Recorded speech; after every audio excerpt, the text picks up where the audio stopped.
السلام عليكم ورحمة الله وبركاته. ازيكم يا حبايبي؟ عاملين ايه؟ يا رب تكونوا في افضل صحة وافضل حال.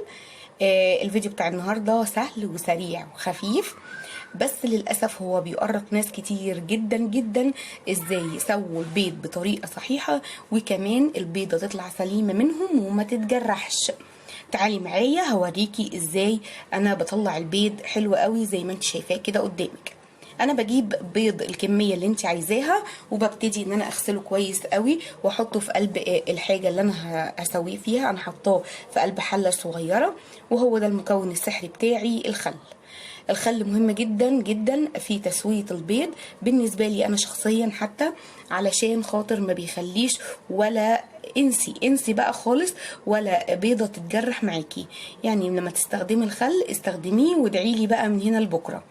انا خلاص اعتمدتها طريقة يعني صحيحة عندي في المطبخ، ان انا مستحيل اسلق بضاية من غير ما احط شوية خل.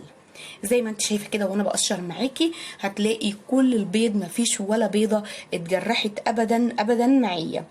زي ما قلتلك الموضوع رغم ان هو سهل، لكن في ناس كتير قوي بتبقى متضايقه من موضوع ان البيضه بتتجرح معاهم. طبعا انت بعد ما تسلقيه ممكن تاكليه كده انت واولادك وزوجك. ممكن لو انت حابه تحطيه يبقى متدحرج كده في السمنه البلدي. عايزه تعمليه تهرسيه مع البطاطس. حابه ان انت تضيفيه كده زي ما هو. فكره حلوه قوي انا بعملها.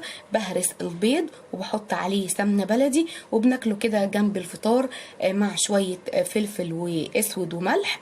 بيبقى طعمه تحفه جدا جدا. انا عارفه ان الفيديو بتاعي النهارده هو زي ما قلت لكم قبل كده هو يعني مش مهم قوي لناس كتير، بس للاسف في ناس اكتر عندهم فكره ان هم مش عارفين يسلقوا بيضه او تطلع كامله من غير ما تكون متجرحه. هو موضوع مأزمهم.